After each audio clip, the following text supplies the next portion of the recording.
भागवत जी जिस फल को या जिस औषधि को सबसे ज्यादा बढ़ाई करते हैं, बखान करते हैं, वो मैंने बताया त्रिफला चूर्ण है।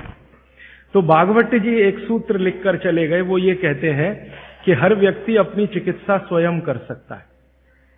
और इस बात को उन्होंने कहा कि 85% चिकित्सा बहुत आसान है, जो कोई भी व्यक्ति स्वयं कर सकता है। 15% चिकित्सा थोड़ी मुश्किल है, जिसमें आपको विशेषज्ञ की मदद की जरूरत पड़ती है। तो मैंने सोचा क्यों ना ये 85% चिकित्सा जो आसान है वो लोगों तक पहुंचाई जाए। भागवत जी कहते हैं कि वातनाशक, पित्तनाशक और कफनाशक ऐसी चीजें दुनिया में एक साथ मिले हैं, बहुत रेयर।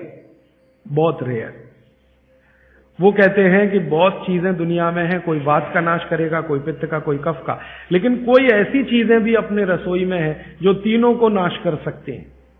उनमें से नंबर 1 है आंवला।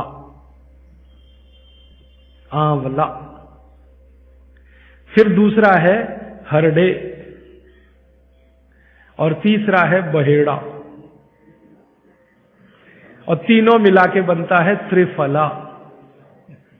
ये जो त्रिफला है ना, भागवत जी इसकी इतनी बढ़ाई करते हैं, इतनी प्रशंसा उन्होंने लिखी है कि खाली त्रिफला पर ही उनके 120 से ज्यादा सूत्र हैं। 120 से ज्यादा अकेले त्रिफला पर।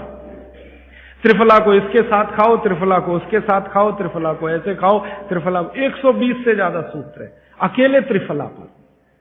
और वो ये कहते हैं कि ये जो त्रिफला है, इसमें सबसे अच्छा फल आंवला, फिर बहेड़ा, फिर हरडे। ये सबसे दुनिया में अद्भुत चीज है। लेकिन इसकी मात्रा के बारे में उन्होंने जो कहा है वो ध्यान रखिए। ज्यादातर लोग त्रिफला इस्तेमाल करते हैं, करिए, बहुत अच्छा है, लेकिन मात्रा ध्यान रखिए। हम क्या करते हैं कि हर, बहेड़ा, आंवला तीनों बराबर मात्रा में मिला के त्रिफला बनाते हैं। वो कहते हैं कि ये उतना उपयोगी नहीं है, और हमने करके भी देखा। वो कहते हैं कि त्रिफला सबसे अच्छा होता है 1, 2, 3 के अनुपात में। पहला है हरडे 1 अनुपात, दूसरा है बहेड़ा 2 अनुपात, और तीसरा है आंवला 3 अनुपात। अब इसको मात्रा में कहूं, अगर त्रिफला बनाना है तो हरडे लेना 100 ग्राम, बहेड़ा लेना 200 ग्राम और आंवला लेना 300 ग्राम। तो ये 100, 200, 300 ग्राम की मात्रा में आप जो त्रिफला चूर्ण तैयार करेंगे, वो कहते हैं ये अद्भुत है, वात, पित्त, कफ तीनों का नाश करता है, तीनों का।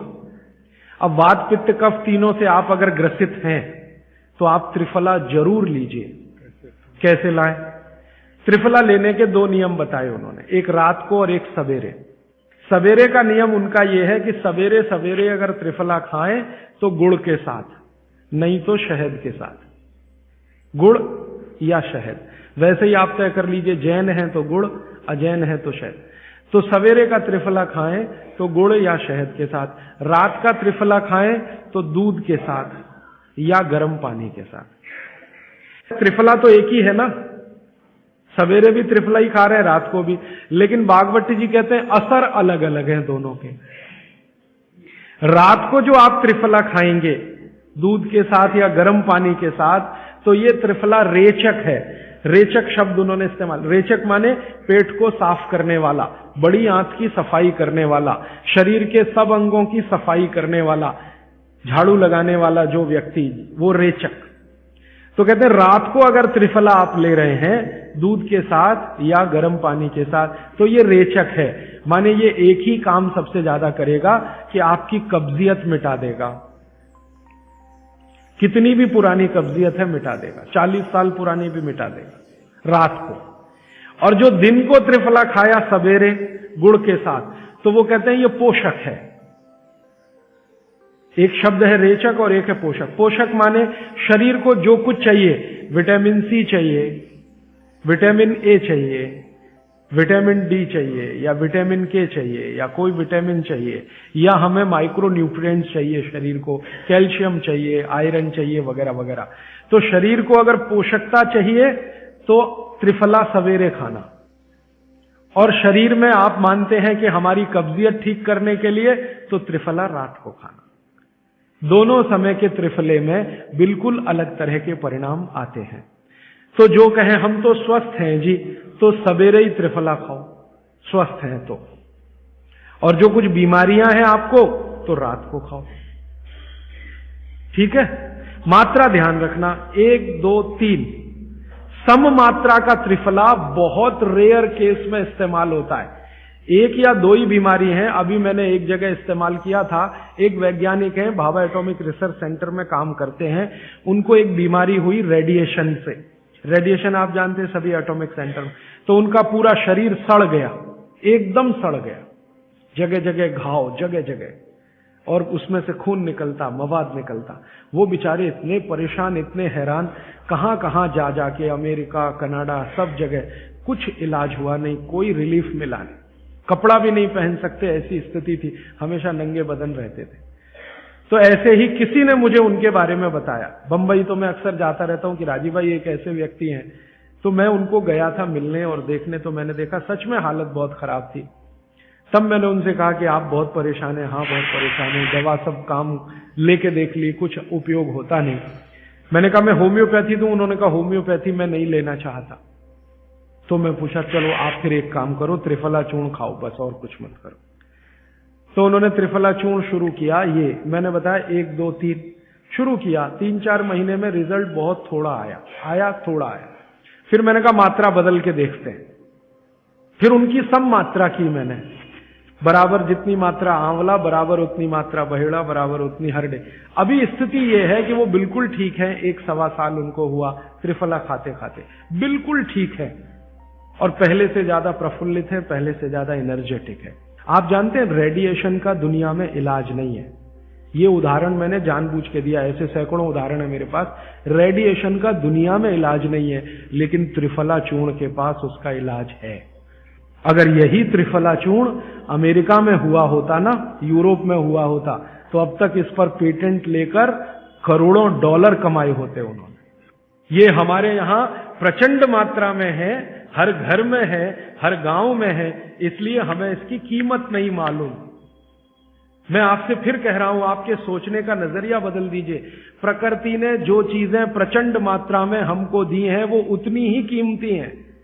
वो प्रकृति की हमारे ऊपर कृपा है, जो हमारी जरूरत के हिसाब से दी है। आंवले का इतना उत्पादन इस देश में होता है, आप जानते हैं। बहेड़ा इतना मिलता है, हरडे इतना मिलता है, और लगभग फोकट की स्थिति में मिलता है। अब पता नहीं कौन कौन लोग उसी आंवले को 200-250 रुपए किलो च्यवनप्राश बना के बेच लेते।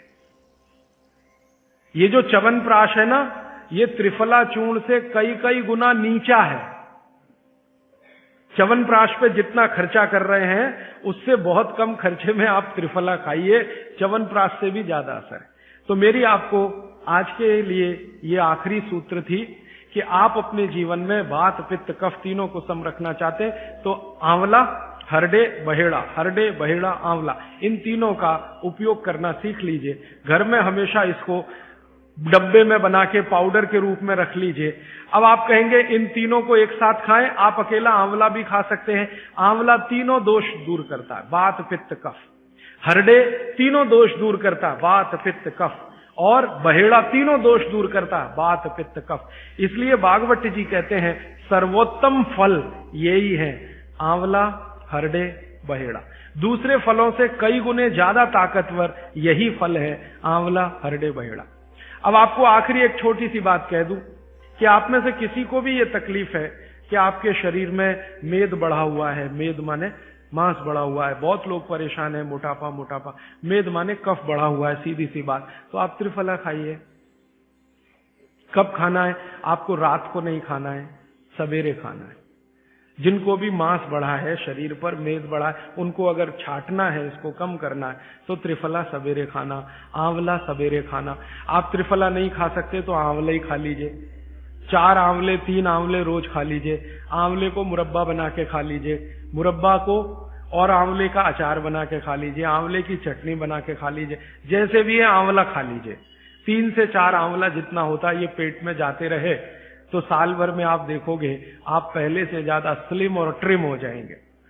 और आंवले के बारे में आज के जो वैज्ञानिक कह रहे हैं, आज के, वो कहते हैं कि दुनिया का सबसे अच्छा एंटीऑक्सीडेंटल फल कोई है तो वो यही है। एंटीऑक्सीडेंट माने जो ऑक्सीडेशन की क्रिया को कम करे, और शरीर में हमेशा ऑक्सीडेशन चलता है। ऑक्सीडेशन में उम्र कम होती है, शरीर के हर अंग का क्षय होता है। तो अगर उम्र बढ़ानी है और अंगों का क्षय बचाना है तो आंवले से अच्छी कोई चीज नहीं। दैनिक जीवन में भोजन में इसको जरूर धारण करिए। भागवत जी कहते हैं कि जब त्रिफला खाएं, आंवले के बारे में तो वो कुछ नहीं कहते, वो कहते हैं साल भर खाओ, 2 साल खाओ, रोज खाओ, कोई दिक्कत नहीं। त्रिफला खाएं तो 3 महीने लगातार खाने के बाद थोड़े दिन छोड़ देना। 3 महीने 90 दिन खा के थोड़े दिन छोड़ देना, माने 15-20 दिन छोड़ देना, फिर अगले 3 महीने खा लेना, फिर 15-20 दिन छोड़ देना, फिर 3 महीने खा लेना। क्यों कर लेना ऐसा? वो कहते हैं कि ये छोड़ना जरूरी है बीच में, नहीं तो शरीर को आदत लग जाती है, और वो आपने अगर छोड़ा नहीं तो आपको कुछ दुष्परिणाम भी दे सकता है। लगातार अगर त्रिफला खाया तो कई दिन ऐसा लगेगा कमजोरी आ गई, अगर बीच में छोड़ा नहीं तो छोड़ के खाना। अब किसी व्यक्ति के लिए ये छोड़ने का समय है वो 3 महीने से थोड़ा पहले भी हो सकता है, ज्यादा भी हो सकता है, इसलिए मैंने बीच का बताया। 3-3 महीने करके छोड़ के खाना। अब आज के लिए सूत्र इतना ही।